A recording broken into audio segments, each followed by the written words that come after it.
Hey, hey, hey, welcome to Conversations with Robin. Conversations that empower, inspire, and enlighten. Every week, we have different guests on our show where we understand how did they become the person that they are today. So sit back, relax as we deep dive and enjoy the ride.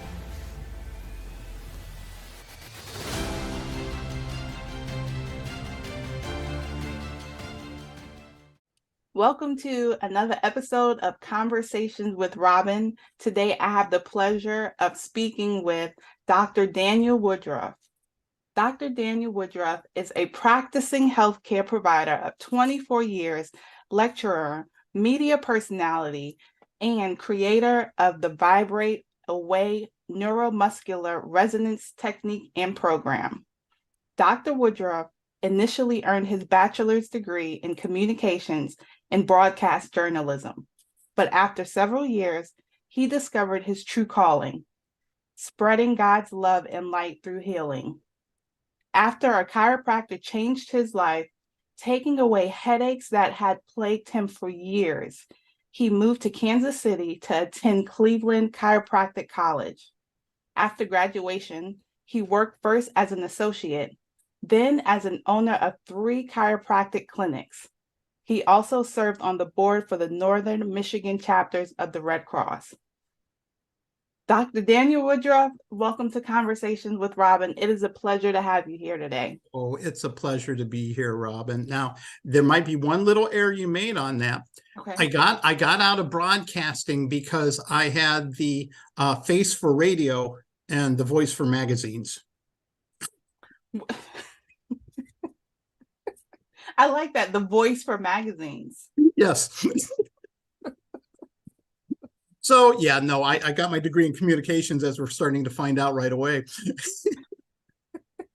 It's a pleasure to be here with you. Well, thank you for coming on today. How does one who has a background in communications and broadcast journalism find themselves in the healthcare field? Yeah, honestly, Robin, I ask myself that question even to this day. Here's what I find. I find that the Lord puts us on a path to give us the chance to serve him in the way that he needs us to. And so many times when we venture out on a path that might not be exactly where he wants us to be steered, we get gently nudged back to the path. I was good with communicating, being on television. I did that a lot, but I had no joy. What I was finding is that for me, I always felt compelled that my life was meant to achieve something great. And I didn't know what great was, but reporting a football score didn't quite scratch that itch. And then I went into different sales jobs. I managed restaurants. I sold cars. I sold water systems. You name it. I was searching. I was trying to find it.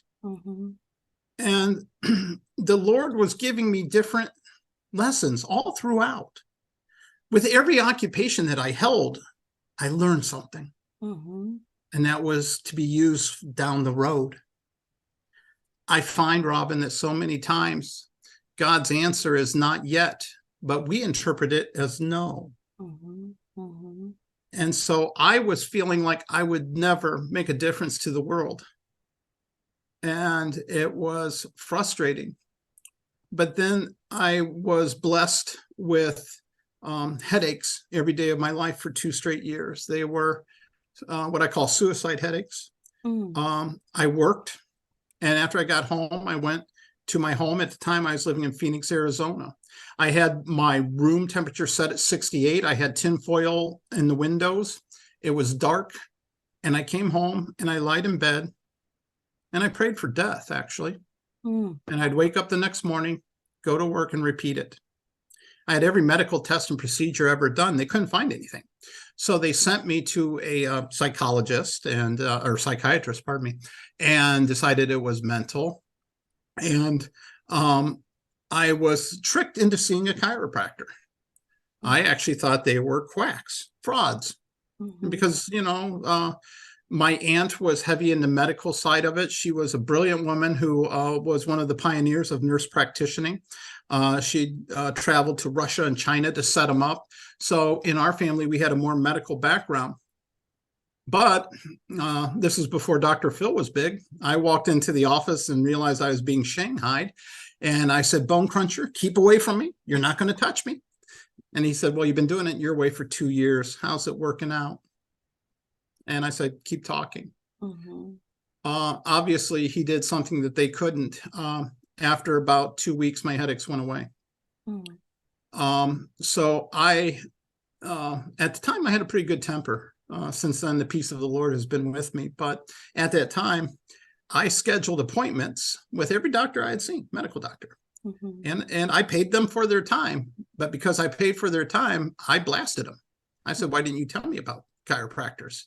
Well, they're not real doctors. Oh, yeah? You want to ask me that question? He got me better. You didn't. And so I had this righteous indignation, how dare you not tell me? It was a naivete. I felt like we were all in this field to help everybody, or healthcare is to help everybody. I didn't realize that money played such a huge role in how healthcare is given and how the industry works. But anyways, my chiropractor said, you know what? You're very sharp. You should do this. You should now pass the gift forward. You should make somebody else's life different. And I did, Robin. And I went to Kansas City and went to chiropractic college. And that's how I got there. Thank you for sharing that story. I love that you said, excuse me, God will put us on these different paths. And sometimes when we kind of veer off, we kind of get nudged back. So it's interesting that you had those headaches for so long that it led you to see a chiropractor, and it led you to where you are today, would you say? Oh, absolutely. See, we always want to assume that God's blessings are pleasant, wonderful. Sometimes they're pain. See, one of the things that makes me an amazing healthcare provider, someone that has brought forth an amazing technique to eliminate chronic musculoskeletal pain, is the fact that I hurt very bad every day of my life. I have broken 12 ribs twice. Wow. I have broke my sacrum in 3 different places. I have fractured my arm. I have torn all the fascia in the bottom of my feet. And I can go on and on. Wow. You see, to really heal, you must empathize. And the Lord gave me that gift. And I have to tell you, it's not pleasant. But am I so thankful I have it? And so we have to look for these gifts to see what they are and to understand why we have it. Absolutely. Yeah. How long in between from seeing your chiropractor at the time faithfully to moving to Kansas City to going to chiropractic school? How long was that time in between? Well, what I did is, since my bachelor's degree was in communications, which is not a science-rich curriculum, of course, I took communication classes. I minored in philosophy, and I was a few classes short of minoring in African American studies. So I didn't have a lot of science background. And so I had to go back and do my master's work. We're talking chemistry, physics, everything. So instead of taking it there, I took some of my prereqs to do the master's work in Phoenix. And then I went to Kansas City to another college there to do my master's work. So it was about 3 years before I'm like, that's it, I'm going to do it, before I got accepted and then went through the 4-year program of getting my doctorate. So I had to come back and make up some work there. Right. Okay. How long did it take for, I know you said, I think you mentioned two weeks from when you started seeing your chiropractor to the day the headaches went away? Did they go away gradually, or was it just kind of like out of nowhere? You woke up the next morning and that was it? That's a really good question. It was gradual, and I would have really good days like, hey, I don't think they're there anymore, to 3 days later, it's like, oh my gosh, they're back, worse than ever. And you find, Robin, that when we heal, the healing patterns are like the stock market tables. So they kind of go up and then they come down a little bit. Then they go up and then they go down. And so big picture, yeah, you're making the huge inroads and progress, but you have ups and downs. Yes. Just like life. Yes. Just like life. Yes. Yes. Absolutely. What is the Vibrate-A-Way Neuromuscular Resonance Technique program, and how did it all begin? And I hope that I pronounced that correctly. You did, but hearing Okay. you talk about it, I'm like, well, what it is it's a mouthful, isn't that? Wow. Well, I'm going to have to get with the marketing team. Hey, boys. Are you a part of that team? Well, now that it sounded so awkward, no, Right. I had nothing to do with it. No. So yeah, you did great with it. Okay. Here's the thing is I got sold a bill of goods going to chiropractic college. Basically, I didn't understand how limited the chiropractic approach was. We had a marvelous education. I went to Cleveland Chiropractic College. The education I had there was amazing. But you get all this wonderful information, and honestly, once you're done, you throw it out the window, and you have a bone that's misaligned, and you slam it back into place. That's the bottom line. Now, with our friendship, I'm a very blunt person. I'll just say it how it is. Please and do. So I will offend some of my colleagues, and that's okay. I'm not disparaging what they do, and I'm painting with a broad brush. I'm painting an industry, not individual people. After all, I am a chiropractor. But I felt like we didn't treat it with respect.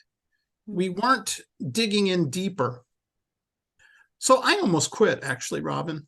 And before I did, I went to a continuing education seminar, and this guy was amazing. He was doing some amazing things, but honestly, he didn't know why it worked. So it started me on a path that I haven't gotten off of yet. I have spent tens of thousands of hours on research. I've flown around the country talking to people conducting the research. And what I have found out is that not only is it chiropractic that's dropping the ball when it comes to chronic musculoskeletal pain, but it's every healthcare procedure, every discipline out there is dropping the ball. See, we are woefully inadequate when it comes to chronic pain. I mean, if we take a look, we have been dealing, and I looked this up just because I always want to be accurate as I can. We kind of deem modern healthcare around the 1740s to 1750s. Okay. So we have been trying for over 200 years and even more to solve chronic musculoskeletal pain. Now, we have done so much in this realm that now when you go to a doctor's office, you'll get a piece of paper with a smiley face on one end and a frowny face on the other and some faces in between.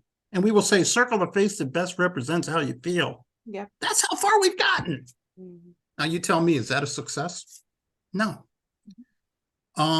The medical community, and by the way, my brother's an MD, and so is one of my dear friends. So I'm not bashing them just on principle, but the medical world, they have been struggling. We know about the opioid crisis. Now they're leaning heavy into steroids. They are at a loss. We have done the same things, and we've been hoping for a different result. Now, as you and I have talked, I'm a smart guy, but if it was in terms of what could we do for a solution to solve chronic musculoskeletal pain, there's a lot of people out there smarter than me, Robin. We would have found the answer. So what I thought to myself is maybe we're not looking at the problem correctly. That the solution didn't lie in the solutions, it lied in identifying the problem. Now, I'm going to give you an example, okay? I come with visual aids, Robin. I know you have a top-notch podcast here, so I'm bringing it. So I hold a pencil, right? Okay. Pencil's in good shape. What's wrong with this pencil, Robin? You just broke it right down the middle. Yeah. No, the problem isn't the middle of the pencil that's broke.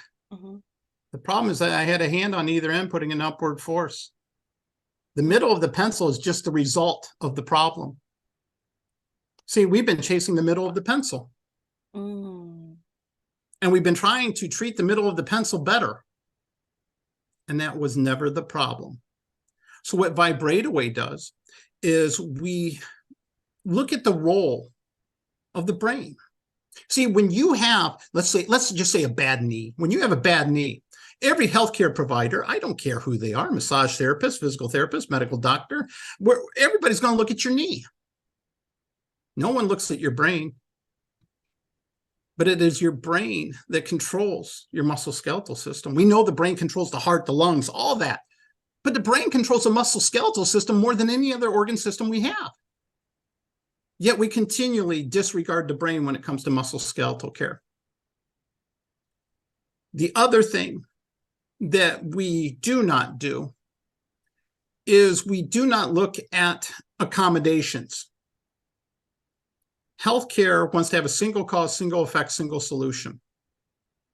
First of all, we always assume that once an injury resolves, that the accommodation will go away.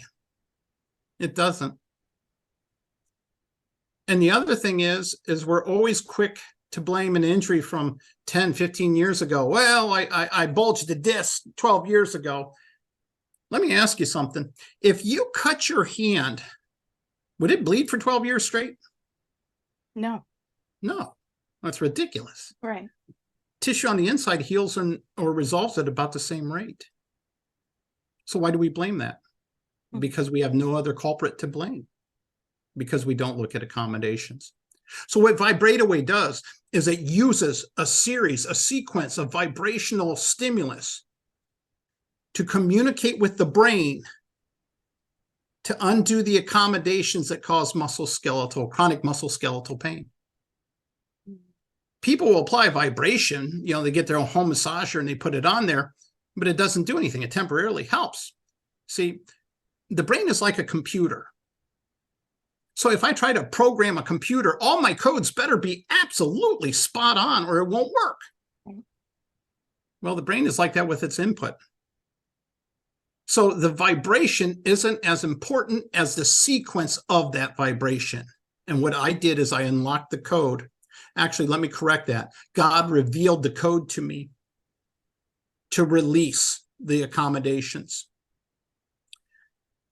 What I have found in the 9 years of clinical studies I've done with this and experimentation is that almost 90 to 95% of all chronic musculoskeletal pain is the accommodations we made to a previous injury. I have people that fly in from all over the country to see me. People will drive 8 hours round trip just to have one treatment from me. You don't do that for a chiropractor that just smashes the bone in place. You don't do it to get medication from a medical doctor. There's something here and it's something big. And what that is God. As smart as I like to think that I am, God has given me all my intelligence.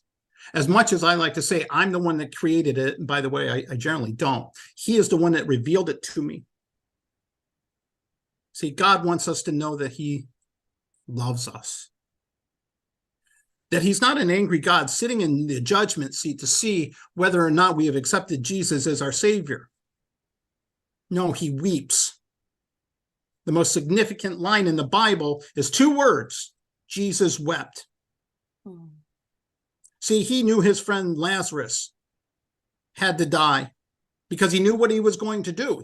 He knew he would bring him back. But Jesus wept because he knew he would have to go through it.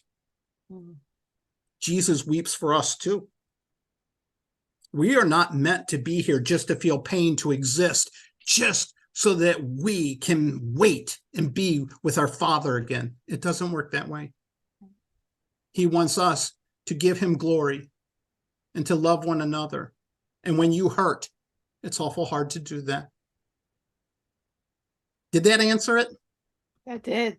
Okay, very good. Thank you. Yes, Yeah. thank you. There was a couple of things that I did want to touch on. Mhm. With the treatment, how long would you say? I guess it all depends on the problem. But Absolutely. Actually, Robin, no. okay, It'll take 60 calendar days, period. Just about, give or take, but it's going to take 60 calendar days. across So the here's, board. what's that? Across the board. Yeah, across the board. Here's why. There's something called homeostasis. Okay. Homeostasis is a universal law that applies to all living things. And what it says is the only reason for a cell to exist is to remain stable. Cells make up tissues, tissues make up organs. Your 7 organ systems in a soul. You have to follow homeostasis. So what happens is, you know this with blood pressure, temperature, respiration rate, we all have these normal values, right? Well, when it comes to the musculoskeletal system, the brain can care less if you can move or if you hurt or not when it comes to homeostasis. Homeostasis for your musculoskeletal system is that you remain stable and you will not fall. That is why we make these accommodations. And so what happens is we have to make what used to be stable for your posture and your movement unstable. And it takes around 60 calendar days, because after that, the brain's like, you know what? What used to be stable for me is now a wreck. It's unstable. I got to find a new stable or we're going to fall. And the brain doesn't create a new one. It takes what we've been giving it. So what I'm really doing is working on your homeostasis, and it's generally 60 calendar days. Now, that might mean I see you for only 5 visits. You know what? The shortest amount of time I had was 5 visits. And it was with an 85-year-old patient who came into my clinic leaning hard on a walker. He was the head of the senior center. The most visits it took was 21. It was by a 23-year-old woman who was into every sport known to mankind, ate organic, was healthy. But it took her 21 visits. So we don't know, but it's about homeostasis. Yes. And it sounds like also about reprogramming the mind as well. Yeah, absolutely. Very good observation. So what happens is, if you go to open a door, every time you do it, the brain doesn't say, okay, bicep muscle, I need you to contract with this many joules of force. I need the elbow, I need you to be at this angle of flexion. No, it's already figured it out. It's a synergy. So when you approach the door, brain's like, all right, boys, synergy 1462A. But then when you make an accommodation, it's 1642B. And then as you make another accommodation on that, it becomes C, D, et cetera, et cetera. And so, yes, what you are doing is you're stripping away the accommodations of how the brain used to do things. And so in a sense, Robin, you are retraining your brain, but what you're actually doing is taking it back to its original. Yeah, absolutely. Yeah. Thank you for explaining that. Thank you for my pleasure. What is neuromuscular modulation? Well, see, that's a fancy way of saying that I put a vibrator on you and move it all around in a sequence and it makes your brain do funky things. Okay. No. So what it is I'm sorry, I had to go there. I really did. You know me, I had to take it. So what happens is I am modulating the input of the nervous system to your brain by applying the vibration. So based on that, it's altering the signal into the brain and causing the brain to make changes to your neuromuscular system. Now, the problem with that is every Tom, Dick, and Harry out there that has a vibrator or some kind of gadget or something will call something neuromuscular modulation. So it's hard to define exactly what I do without the long explanation. So, you know, I've settled for that terminology. And being a child of God like you are, you'll understand this. that in its complexity lies its simplicity, and in the simplicity lies God. So in the explanation of what all this entails can seem very, very complex, but you want to know something? It is so simple. I have people now up here doing it to each other, getting results that I get.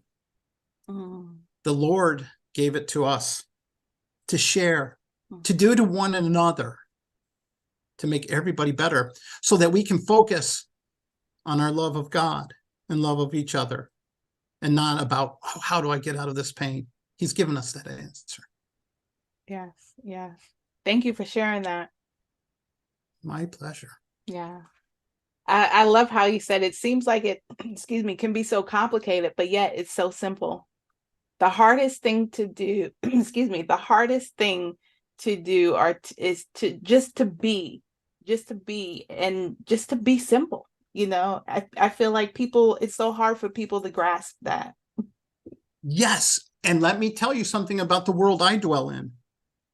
If it is not complicated, then you don't know what you're talking about.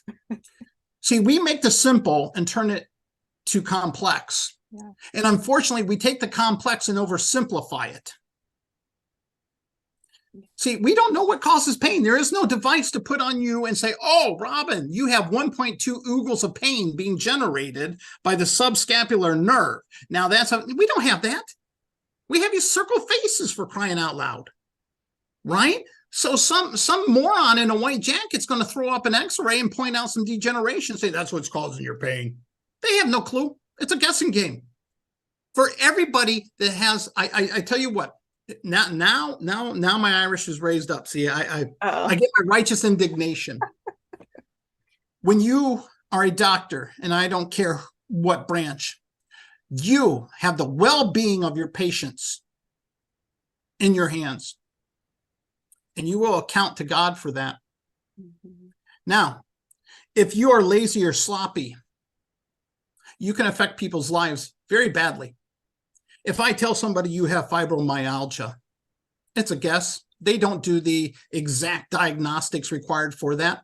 Your muscle hurts, it's been hurting for 3 months, you have fibromyalgia. Now that person's going to go around the rest of their life saying, no, I can't go with you guys and do things. It's my fibro. Right. Yeah. Or arthritis. They are sloppy and careless with people's lives. And they either do it because they have a frail ego and they are afraid to say, I don't know, or they really think they do. See, I never claim to ever treat any condition, disease, or anything. I'm going to improve your physics by letting your brain improve your physics. I know how to talk to your brain. That's all I'm doing. And guess what? Most times pain goes away. But we have a duty to everybody that comes into our office, no matter who you are, to never be careless with them. And that is horrible in healthcare right now. Sorry, boy, that gets me going. No, well, and that actually leads up to my next question. Where did your dissatisfaction with traditional standards of healthcare, of how it's always been done, come from? Wow. Robin, that is a wonderful, wonderful question. Really insightful. I appreciate you asking me that very much. So here's where it goes.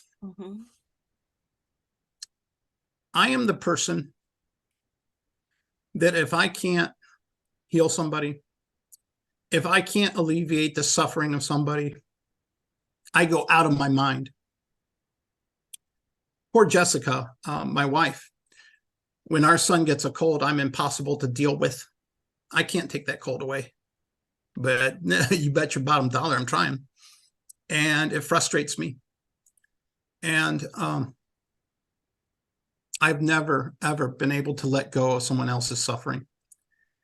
And so that is the drive.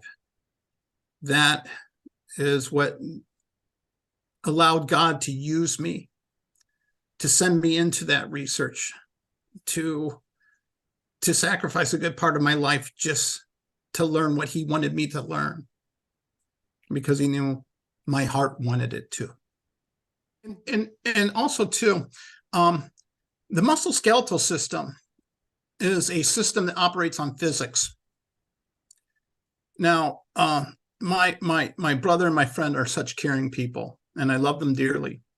And they share a passion like I do. Mm-hmm. But they are chemists. All they know is chemistry. And that's okay. Mm-hmm. We can't be experts at everything. Right. And so the problem is most people will run to a chemist to solve a physics equation. Now, I've studied Tesla, Newton, Einstein, I don't care, Kepler, I've studied them all. None of them have ever solved a physics equation with a chemical solution. Yet that's who we turn to for our physics problem. Why? Because we haven't been taught to think that way. There's a lot of money and pain. Industries, not doctors, industries rely on us being unwell to continue to thrive. And so many of the solutions and the answers aren't revealed. And we become trapped in a system of an industry that basically keeps us in a matrix of pain. That's why my book titled Escaping the Pain Matrix, that's what it's exactly about. We need to wake up and see that we are approaching this all wrong, and we're not going to change how we approach it because it makes too much money for too many industries. Wow. Well, that's the truth. You know what? Unfortunately, it is. The Lord has given me courage. The Lord has made it so I've never been afraid to do it my way, to stand alone, although I never stood alone. He stood with me. But I've never had a problem saying the emperor wears no clothes. I don't care what's done to me. I will tell everyone who can hear the emperor wears no clothes. And that is what I'm trying to do now, because people are the innocent victims of profit. Mm-hmm. And sometimes, not sometimes, almost all the time, people go to these institutions with blind trust, and they're violated. And that is a shame. And for me, that's a sin in the eyes of the Lord. See, a doctor, Robin, and any of your viewers, I want them to remember this. If they take nothing else out of my conversation here, I want you to remember this. Doctor is not a title of honor. It is a brand that is put on you by God. It is in front of me to remind me that my job is to heal anyone that comes my way, anyone he sends to me. And I'm going to be honest with you. I said goodbye to Dan a long time ago. I become Dr. Dan or Dr. Woodruff.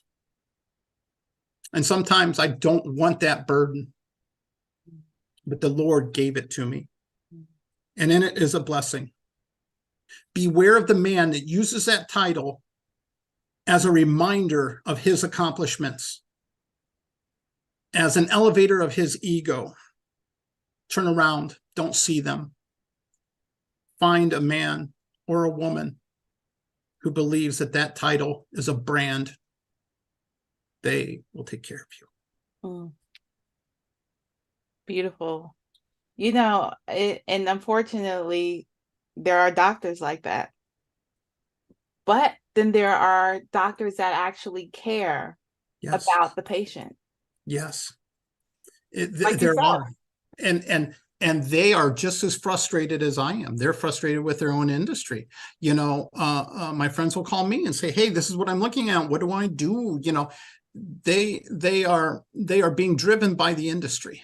And it curtails what they can do. Imagine, you know, trying to play basketball with one arm tied behind your back and your ankles tied together. It's very frustrating, and you're not that good. Yeah. And they kind of face that right now. Yeah. I feel very sorry for medical practitioners. I really do. How is it getting your message out to the world? How has it been so far? Well, you know, as you know, I'm going to Kenya next week. God presented that opportunity to me. I didn't seek it. It just kind of took its own life. And you know, what's funny is we have decided to spread this message the apostolic way. It seemed to work pretty good for Christianity, didn't it? What we're trying to do is what we call the pain-free initiative. We want you to tell as many people as you can, at least 3. If nothing more, tell 3. We have copies of our book, Escaping the Pain Matrix. We have a Facebook group called the Vibrate-A-Way Empowerment Group. We encourage anybody to join. It's a great community where we share different testimonies and stories, information. Go to our website. But I'm actually just open. I'm going through the doors, and all of our company really is going through the doors that the Lord opens. We want abundance, love, and joy throughout the entire world. A lot of people get uncomfortable putting themselves on the line, but I will. We have solved most chronic musculoskeletal pain, and it was a gift from the Lord. Now, when you have that message, no one will believe you. I had a practitioner say to me, Dr. Woodruff, this is just too good to be true. And I said, oh, thank you. He goes, no, you're not getting it. I'm not complimenting you. It's too good to be true. Most people don't believe me. Mm-hmm. And so what we ask is for you to show, to try. In my book, I have a step-by-step. I have a paint by numbers. Mm-hmm. This very night, Robin, you could do it to someone you love and improve their health, improve their motion, their posture, their movement. You have that power. Why? Because God gave it to us. See, he just used me to get it out there. And I always joke, and I try to keep myself humble. He used a donkey to talk to Balaam, so maybe he's just using another donkey. I just love your sense of humor, by the way. Well, thank you. You know what? There's joy in life. That's right. We should always be laughing. Yeah. Where can we find your book, by the way? That's on Amazon. It's Escaping the Pain Matrix. It's in paperback, and I'm going to be working on another couple of books. But right now, my dance card is a little bit filled. I'm looking into headaches and tinnitus, and I'm really confident about that, but I don't quite have everything in a row to make my statements and everything. But we are moving forward, and we're doing so much. And we're getting into cellular health, the emotional causes of pain. We brought aboard an extremely wonderful, godly man who does this for us, and he is a brother in Christ with me, and I'm very thrilled. God is bringing us, Robin, all the right people at all the right times. Mm-hmm. And all I'm trying to do is not to miss any open doors. Just walk right through them. Just walk right through them. Yeah, yes. Yeah. When the doors open, just walk right. Have the courage to walk right through it. Yes, yes. What exactly is cellular health? You said, right? Yes. Okay. Well, boy, when cells make up tissue makes up organs. So if I have an organ that isn't functioning properly, well, then you know that the tissue isn't healthy. And cells make up the tissue. We are constantly regenerating cells. Mm-hmm. And so what you want to do is you want to make sure when it regenerates a new cell that its copy or its template to make it is a healthy one. Mm-hmm. If it is regenerating cells and now you have unhealthy cells there, it's going to regenerate another unhealthy cell. And so one of the things that we want to do is to make sure that our cells are healthy. See, everything has frequency and vibration. And one of the neat things you can do is if you go online, they'll have the sound of the frequencies of cells. You'll have a healthy cell, and it's a sweet sound. It's like, and you can have a cancer cell, and it will be shrieking like one of the worst screams you've ever heard in a horror movie. Wow. Yes. You've actually heard the sound. Yes. Wow. And so everything has a frequency. Mm-hmm. Frequency is vibration. The Lord spoke the world into existence, which is sound, which is vibration. Jesus is the light of the world, which is frequency, wavelength, everything. Everything is wavelength, vibration, frequency. A lot of people don't understand what's going on in CERN with the Hadron Collider. So everything is made up of atoms. We have a proton, a neutron, an electron. But they have found out that we even have smaller things, like a quark. So in their experimentation to find out, they take 2 protons, and I don't know, they're maybe 20 miles away, however long that darn thing is, and they smash them together. And they created a particle that they called the Higgs boson, and I'm not going to bore people with science. They nicknamed it the God particle. It was even smaller than any particle we've ever known. And guess what? It behaved as sound. So when God said, "Let there be light," it was the vibration of him speaking. When Joshua tore down the walls of Jericho, it was vibration from sound. And so cells have a frequency and a resonance. And what we need to do is to make sure that they have a healthy template to regenerate from. Thank you for that. Yes. Everything, I love that. And that's so true. Everything has frequency and vibration. Yes. That is so true. Yes. You know, Tesla said, if you want to understand the universe, understand energy, vibration, and frequency, and you will have all your answers. Yes. Yeah. Yeah.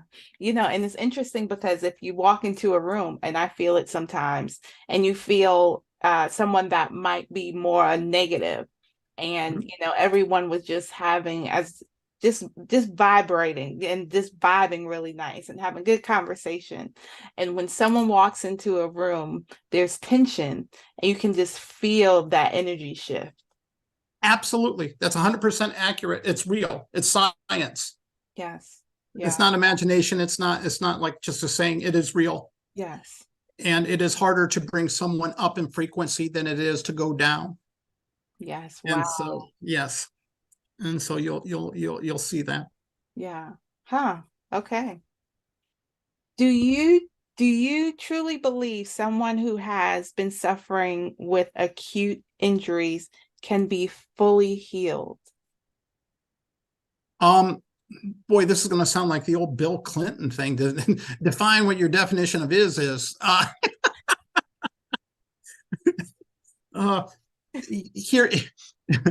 Here's the thing. It's about healing and what is healing. Now, if somebody has a fracture and the calcium lays down and it's not pretty how it lays down, well, it will never get back to how it was before. But what we do is we want to assign the loss of function or the increase of pain to that. But we have no way of knowing how much pain and how much dysfunction that will cause, whether it's to our posture or movement. And so what I have noticed is, and most times I don't care what your injury was, I will pretty much get you all your movement and decrease your pain substantially. So, you know, again, it goes into that, how are we going to define it? And so for me, it's about function, and I can get your posture better. I can get your movement better. When you have proper posture, you have proper movement. When you have proper movement, you do not have dysfunction. Without dysfunction, you do not have pain. And then you do not have degeneration. How's that for a quick, woo? Yeah. Boy, I sounded like an auctioneer, but you understand what I'm saying, right? Okay. That was good, by the way. I'm about ready to holler out 50, 50. Who got 50? Yeah. Why? Thank you for explaining that too. Mm-hmm. Mm-hmm. Why do you think traditional medicine is the go-to instead of trying a more natural, holistic way first? Well, I think the paradigm is slowly beginning to erode. What you have to remember is we shouldn't want to vilify traditional healthcare. By no means should we. But the limitations of its application are starting to be exposed. Traditional medical care was not for quality of life. It was acute intervention. Penicillin saved lives. So we tend to either or, either you're with me or you're against me. No, let's not be so grand here. But what's happened is our parents' generation, well, your grandparents' generation, my parents' generation, they grew up with the magic bullet, penicillin, the pill. Before, it was hard. And so to them, it was the miracle cures. And so anybody in that profession, they're going to take their word, no matter what the word is. But with subsequent generations, we're starting to say, well, hold on. And we're beginning to ask why. And one of the biggest things that I really do beat the drum about is healthcare does not really care about your quality of life. Why? Because it doesn't pay. One. Two, it requires you, the patient, to do your fair share. And I kid you not, I had a patient Friday, as they were checking out, she said to me, I am not going to pay you today because I need to buy cigarettes, and cigarettes are more important than you. So when you're leaving the other part of the equation with someone like that, what is your success going to be? You're not. Right. Yeah. You're not.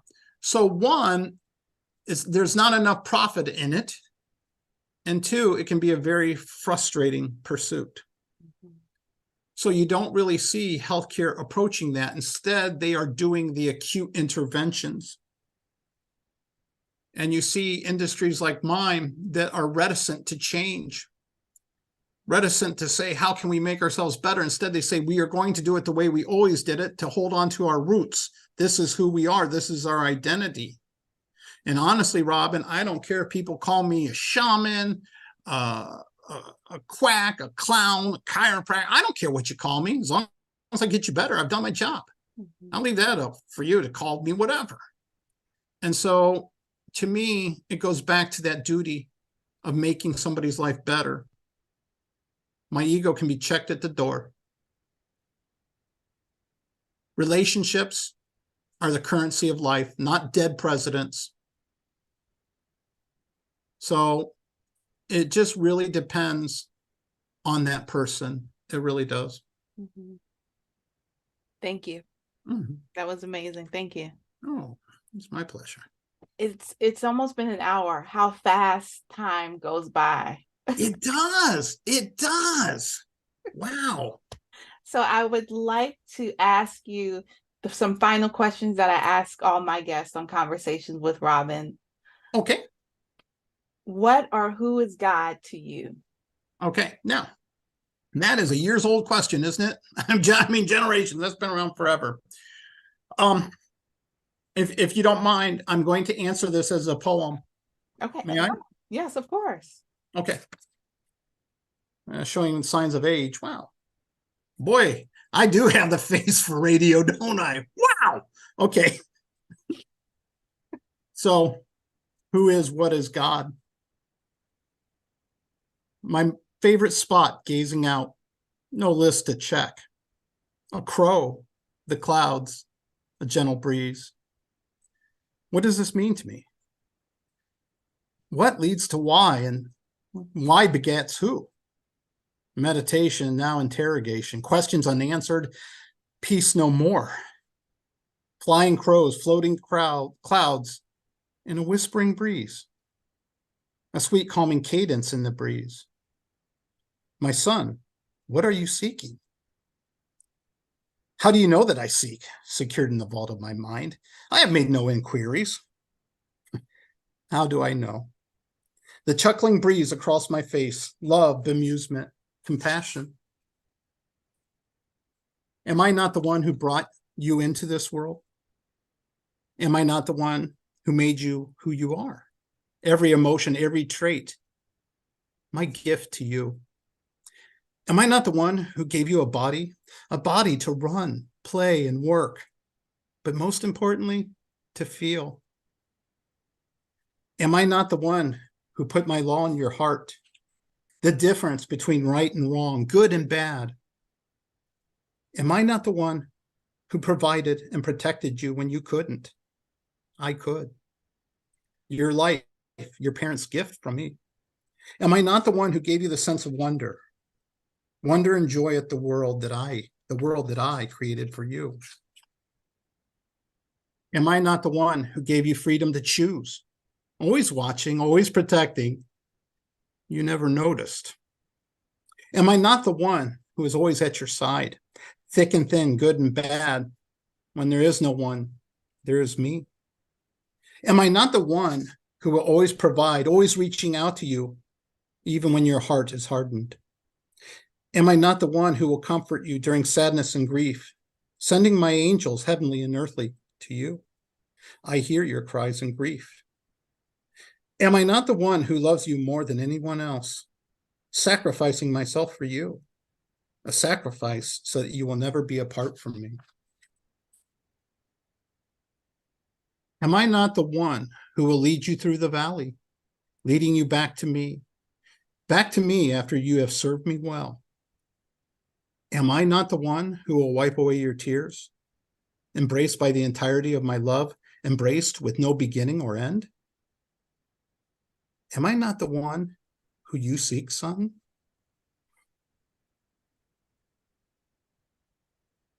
Who am I?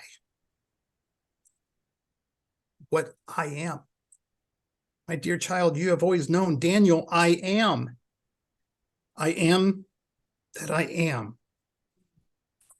Without bonds or limits.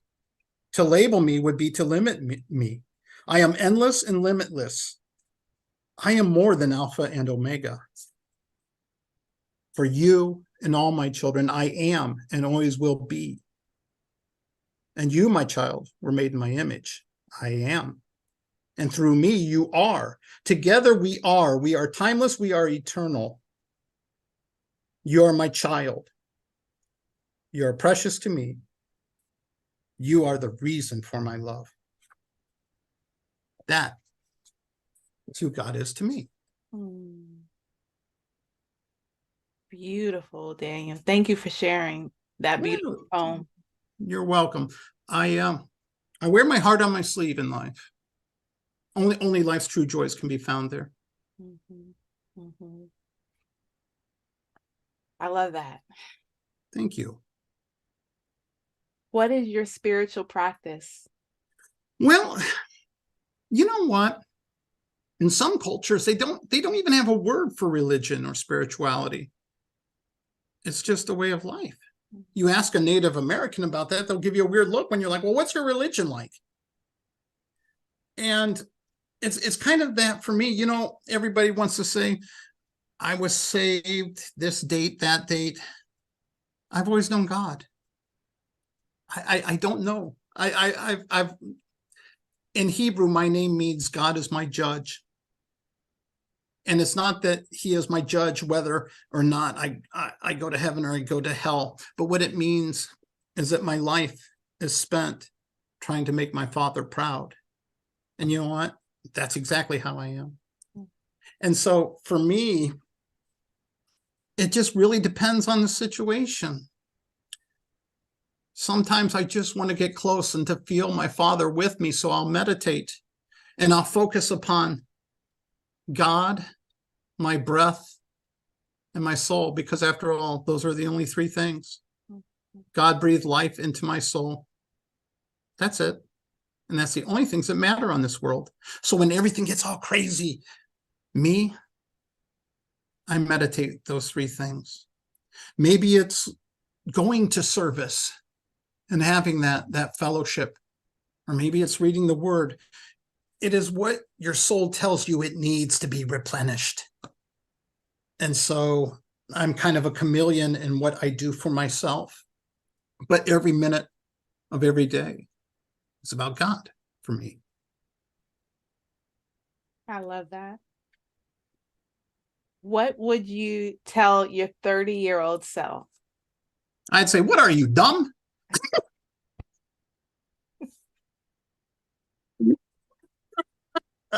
Oh, geez. Well, I mean, look at me. This is what he did to me, Robin. You know, I mean, this is what I'm left with now. Boy, I tell you. Well, you know, one of the things I would do is I'd tell my 30-year-old self is there are no good events or bad events in your life. They are just events. Only you assign value to them. Only you can decide whether they're good or they're bad. And you need the perspective of time to ever make that determination. So why give it energy either way? Allow the event to be. Secondly, I would say, make the event serve you. Don't serve your event. Events in our lives can either empower us or cripple us. There was a Reader's Digest article about a set of twins. Their father had committed murder, was in prison for life, and the writer saw that one of the twins was a leading cardiac surgeon at Johns Hopkins, and the other one was in prison for life. So he went to interview him, and he basically asked him this question is, well, considering what your father did, how could you have ever ended up here? And guess what? They both gave the same answer. The surgeon said, with what my father did, how could I be anything but this? And so did the one in prison. You make them serve you.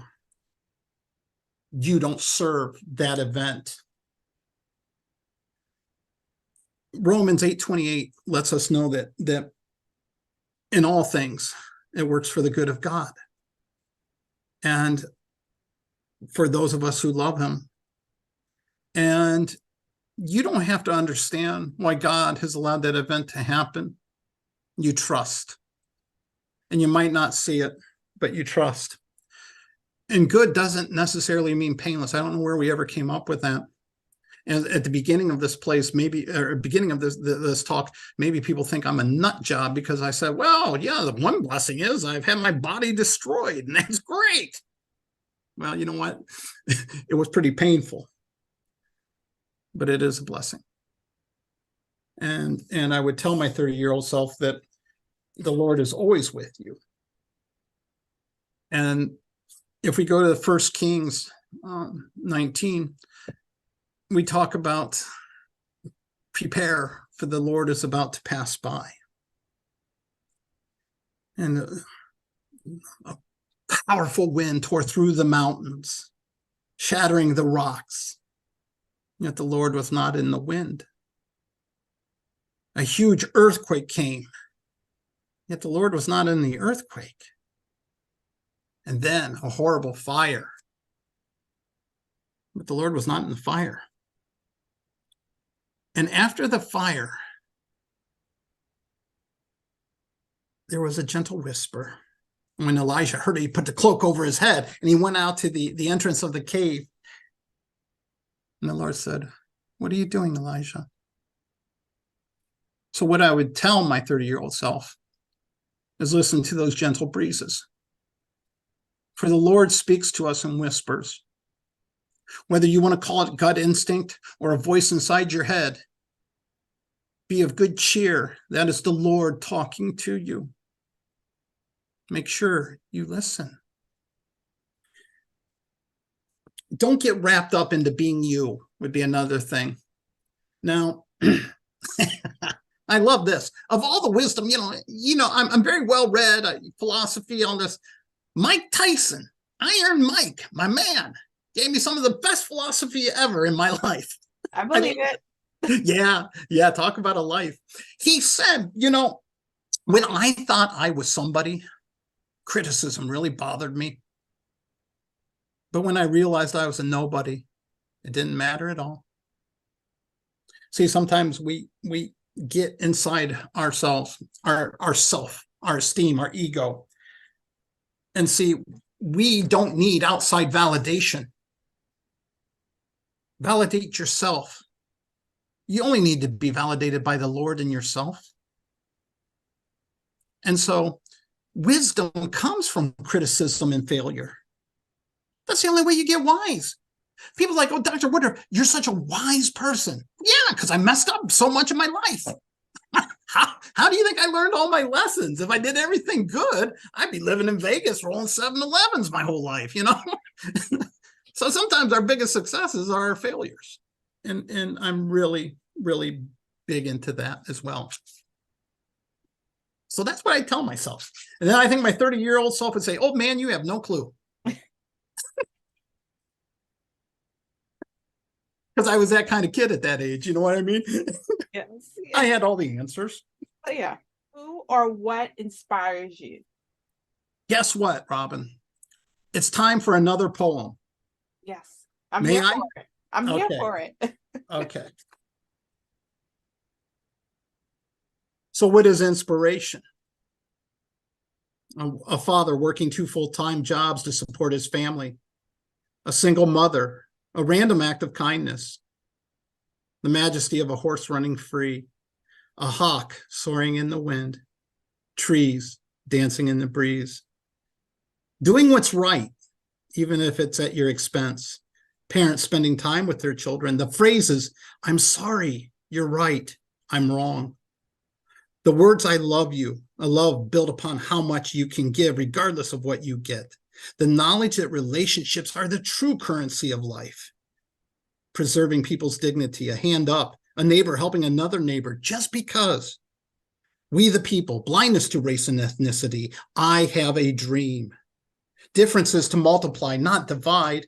True tolerance and compassion, not turning a blind eye to want and need. My son's forgiveness. My wife's understanding. A pet's loyalty. A partly cloudy day. Squirrels gathering acorns. A robin building a nest. The anonymity of a good deed. The unmasking of greed, avarice, and hatred. Love one another as I have loved you. That one day mothers will never have to send their child to war.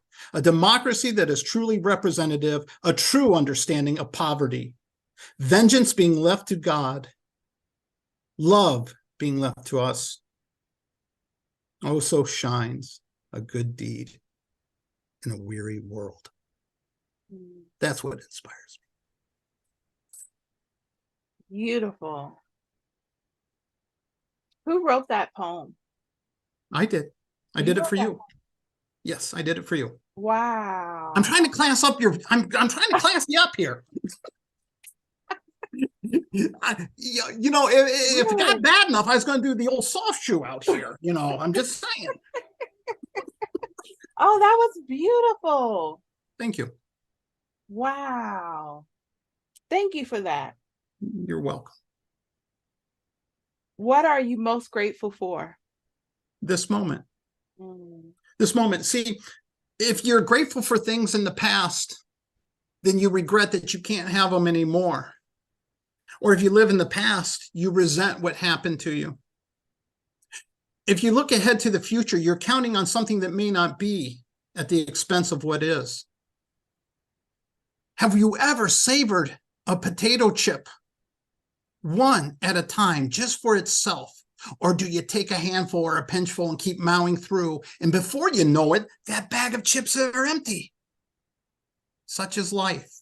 We forget to savor the single chip. And I have to tell you, right now, I am so thankful that I'm here with you, sharing with you, talking to you. My life is better because of you in this moment. And I mean that, because I live for this moment and only this moment. Staying in the present moment. There you go. I'm grateful. What does it mean to live a good life? That one I added in. I love it. I love it. And I'm glad you did, because that's pretty good. Mm-hmm. So let's see how quick I am on the fly. A good life is a life in which you are true to yourself and to the Lord. See, God creates us with certain attributes, personality, traits, types. And why is it that the moment we turn about age 4 or 5, we start to try to change all that? To make ourselves appeal to different people, to fit in. We start to lose self. And so a good life is one in which you are you, in which you are thankful for what God made you, because he put a lot of time into you. And a good life is any life that includes the Lord every minute of every day. I don't have a lot of parameters to define my life as good. I'm living a really good life. What has life taught you so far? That there's two paths and only two paths. It's pretty simple. You know, it's funny. Everybody makes like, oh, what is the meaning of life? I mean, philosophers have done it for years, you know, and yeah, I mean, I spent about, $5,000 and a half a year of my life in college figuring that out. But it basically boils down, Robin, to two paths. You have the path of God, and you have the path without God. See, the path of God, you live, you learn, and you love. The path without God, you exist, you fear, and you hate. That's it. You're going to go down one of two paths in this life. I mean, big paths, and then we go from there. But you see it around you every day, every minute of every day. People existing, scared that they're going to die, scared that someone's going to come to get them, scared that they don't have enough money, scared. Then they start to hate those who might bring that about. I live. The Lord brings me manna every day. I learn. I want to learn more about the Lord. I want to learn more about wonderful people like you. After all, our relationships are our currency. And I just want to love. I'm a pretty simple person. I just want to love everybody around me. And I want to have more and more people around me so I can love them. That's it. Beautiful. Daniel, I have enjoyed this conversation this evening. I have enjoyed talking to you. Same. Are there any last words that you would like to share with the audience? Well, yeah, actually, if you don't mind, of course, I would like that. Be of good cheer. This world holds a lot for you. You might not see it because you haven't been taught to look for it. The Lord our God loves you, and he is with you. And every hardship in your life, every difficult decision or situation, he is there. He is there himself. He sends his angels, heavenly and earthly. You're not alone. And you can do or be anything you want. See, that is the secret of the world. is that people don't realize when you say you can do anything you want, it is actually true, but it's become so flippant and it's tossed out. Like, how are you? I'm fine. That's not what this is. And that's what is the secret. The secret is it really is true. And one of the things that I do is I'm doing life coaching for people, and it is to help you come to a better understanding of who God made you to be, to utilize God's love in whatever you want to do, and to not be afraid, but to be bold, to live and to love. And so I just want to give people the encouragement. I know maybe your life is hard right now, but be of good cheer.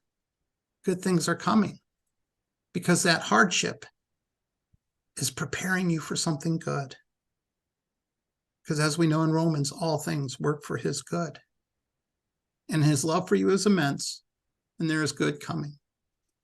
And if anybody ever needs help in that realm, my email is info@vibrate-A-Way.com. I truly am a man of my word. I live my talk. Although I'm very verbose, it seems, but I will help you if you need help. I am a healer, but the Lord is the ultimate healer, and he's just using me. So I want to thank you, Robin, for allowing me a platform to share God's love. It means a lot to me. And if you ever need anything from me, and I mean this, please call me. I'm grateful. Thank you so much, Daniel. Thank you, Robin. And how can people find you? I know you did say your email, but can you say it one more time for me? Sure. It is info@Vibrate-A-Way, and that's VIBRATEAWAY.com.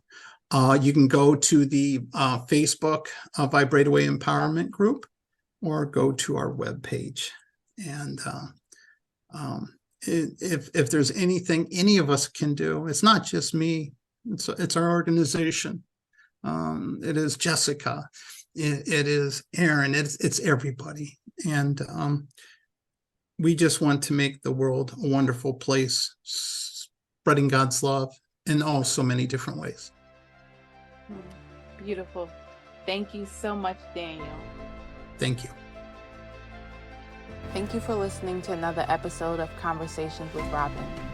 If you've enjoyed this episode, please do not forget to subscribe and like. Remember, every week we have new guests on our shows. Conversations that empower, inspire, and enlighten.